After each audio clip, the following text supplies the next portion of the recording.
ఓం శ్రీ గణేశాయ నమః. శ్రీ జ్ఞానసరస్వత్యై నమః. శ్రీ గురుభ్యో నమః. శ్రీ మహాగాయత్రీమాత్రే నమః. శ్రీ మహాగాయత్రీమాత యూట్యూబ్ ఛానల్కు అందరికీ సాదర స్వాగతం. ఆహ్వానించువారు కాశీవజ్జల సుబ్రహ్మణ్య శర్మ, నిడదవోలు. కార్తీక పురాణము 4వ అధ్యాయము. దీపారాధన మహిమ. వశిష్ఠుడు కార్తీక మాస వ్రతము యొక్క మహిమ వల్ల బ్రహ్మరాక్షస జన్మ నుండి కూడా విముక్తి నొందగలని చెప్పుతుండగా, జనకుడు మహాతపస్వి తమను తెలియజేయు ఇతిహాసములు వినిన కొలది తనివి తీరకున్నది. కార్తీక మాసములో ముఖ్యముగా ఏమేమి చేయవలయును, ఎవరిని ఉద్దేశించి పూజ చేయవలను వివరింపుడు అని కోరగా, వశిష్ఠుల వారు ఇట్లు చెప్పదొడంగిరి. జనక మహారాజా, కార్తీక మాసమందు సర్వ సత్కార్యములను చేయవచ్చును. దీపారాధన అతి ముఖ్యము. దీని వలన మిగుల ఫలమునొందవచ్చును. శివకేశవుల ప్రీత్యర్థం శివాలయమున కానీ విష్ణాలయమున కానీ దీపారాధనము చేయవచ్చును. సూర్యాస్తమయమందు అనగా సంధ్య చీకటి పడు సమయమున శివకేశవుల సన్నిధిని కానీ ప్రాకారంబునందు కానీ దీపముంచిన వారు సర్వ పాపములను పోగొట్టుకొని వైకుంఠ ప్రాప్తి నొందుదురు. కార్తీక మాసమందు హరిహరాదుల సన్నిధిలో ఆవు నెత్తితో కానీ, కొబ్బరి నూనెతో కానీ, అవిసె నూనెతో కానీ, విప్ప నూనెతో కానీ ఏదీ దొరకనప్పుడు ఆముదముతో కానీ దీపం వెలిగించి ఉంచవలెను. దీపారాధన ఏ నూనెతో చేసినను మిగుల పుణ్యాత్ములుగను భక్తిపరులుగను అగుటయే కాక అష్టైశ్వర్యములు కలిగి శివసన్నిధికి ఎగుదురు. ఇందులకు ఒక కథ గలదు, వినుము. శత్రుజిత్ కథ. పూర్వము పాంచాల దేశమును పాలించుతున్న రాజుకు సంతతి లేక అనేక యజ్ఞయాగాదులు చేసి తులకు విసుగు చెంది గోదావరి తీరమున నిష్ఠతో తపమాచరించుతుండగా, అతడకు పిప్పలాదుడు అను మునిపుంగవుడు వచ్చి, పాంచాల రాజా, నీవెందులకింత తపమాచరించుతున్నావు? నీ కోరిక ఏమి అని ప్రశ్నించగా, ఋషిపుంగవ, నాకు అష్టైశ్వర్యములు, రాజ్యము, సంపద ఉన్నను నా వంశము నిలుపుటకు పుత్ర సంతానము లేక కృంగి కృషించి ఈ తీర్థస్థానమున తపమాచరించుతున్నాను అని చెప్పాను.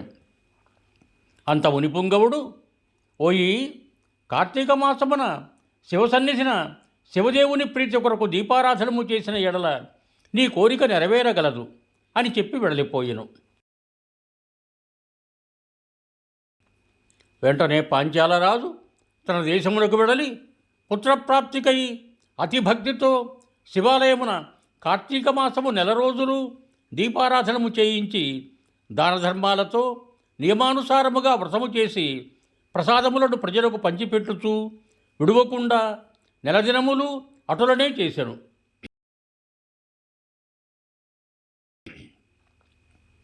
తత్పుణ్యకార్యము వలన ఆ రాజు భార్య గర్భవతి అయి క్రమముగా 9 మాసములు నిండిన తరువాత ఒక శుభముహూర్తమున ఒక కుమారుడి కనెను. రాజకుటుంబీకులు మిగులు సంతోషించి తమ దేశమంతటను పుత్రోత్సవములు చేయించి బ్రాహ్మణులకు దానధర్మములు చేసి ఆ బాలునకు శత్రుజిత్ అని నామకరణము చేయించి అమిత గారాభముతో పెంచుతుండిరి. కార్తీక మాస దీపారాధన వలన పుత్ర సంతానము కలిగినందువలన తన దేశమంతటను ప్రతి సంవత్సరము కార్తీక మాస వ్రతములు దీపారాధనలు చేయుడని రాజు ప్రజలను శాసించెను. రాకుమారుడు శత్రుజిత్ దినదిన ప్రవర్ధమానుడగుతూ సకల శాస్త్రములు చదివి ధనుర్విద్య, కత్తిసాము మొదలగునవి నేర్చుకొనెను.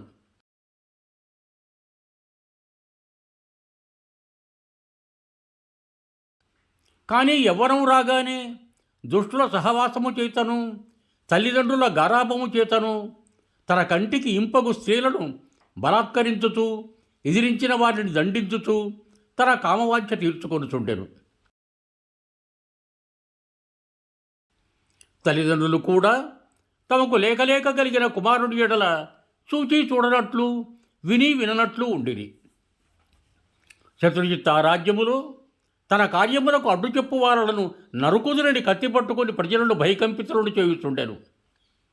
అతను తిరుగుచుండగా ఒక దినమున ఒక బ్రాహ్మణ పడచును చూచుట తటస్థించెను. ఆమె ఒక ఉత్తమ బ్రాహ్మణుని భార్య, మిగుల రూపవతి. ఆమె అందచందములను వర్ణించుట మన్మధురికైనను శక్యము కాదు. అట్టి స్త్రీ కంటపడగానే రాజకుమారుని మతి మందగించి కొయ్యబొమ్మ వలె నిశ్చేష్టుడై కామవికారముతో ఆమెను సమీపించి తన కామవాంఛ తెలియజేశాను. ఆమె కూడా అతని సౌందర్యానికి ముగ్ధురాలై కులము శీలము సిగ్గు విడిచి అతని చేయి పట్టుకొని తన శయనమందిరాలకు తీసుకొని పోయి భోగములను అనుభవించెను. ఇట్లొకరికొకరు ప్రేమలో పరవశులగుట చేత వారు ప్రతిదినము అర్ధరాత్రి వేళ ఒక అజ్ఞాత స్థలములో కలుసుకొనుచు తమ కామవాంఛలను తీర్చుకొనుచుండిరి. ఇటుల కొంతకాలము జరిగెను. ఎటులను ఈ సంగతి ఆమె మగనికి తెలిసి పసిగట్టి భార్యను రాకుమారుని ఒకేసారి చంపవలని నిశ్చయించి ఒక ఖడ్గమును సంపాదించి సమయము కొరకు నిరీక్షించుచుండెను. ఇట్లుండగా కార్తీక శుద్ధ పౌర్ణమి రోజున ఆ ప్రేమికులు ఇరువురును శివాలయమున కలుసుకొనవలని నిర్ణయించుకొని ఎవరికి వారు రహస్య మార్గమున బయలుదేరిరి.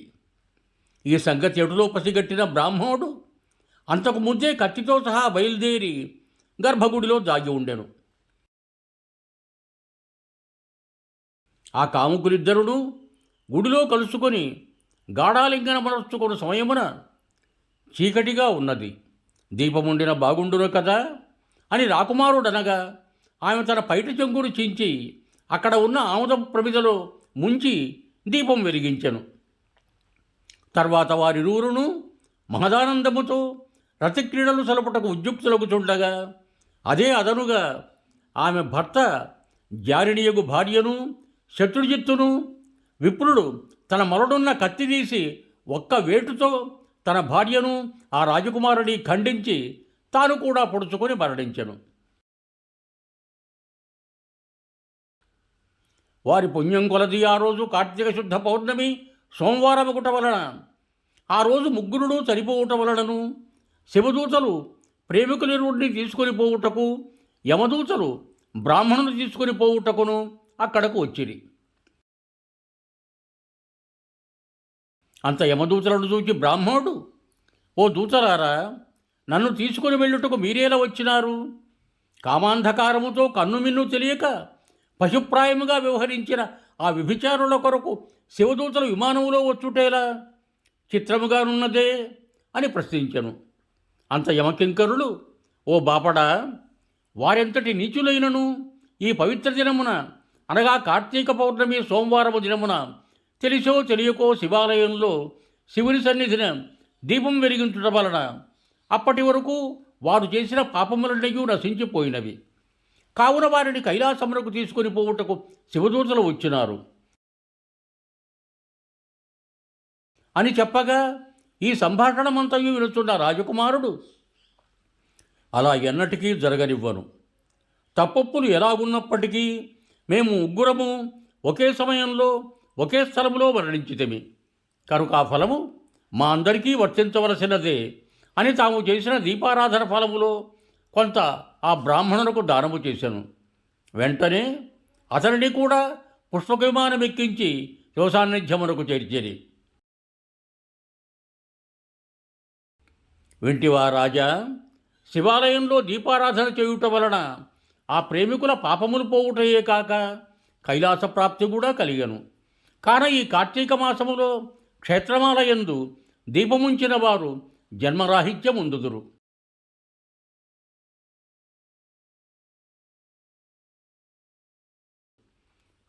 ఇది స్కాంధపురాణాంతర్గత వశిష్ఠ ప్రోక్త కార్తీక మహత్యమందలి 4వ అధ్యాయం 4వ రోజు పారాయణం సమాప్తం.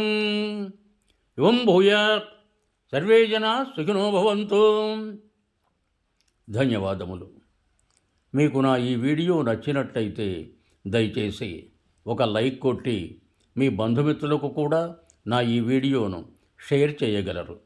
అదేవిధంగా నా ఛానల్ శ్రీ మహాగాయత్రీమాత యూట్యూబ్ ఛానల్ను సబ్స్క్రైబ్ చేయ ప్రార్థన.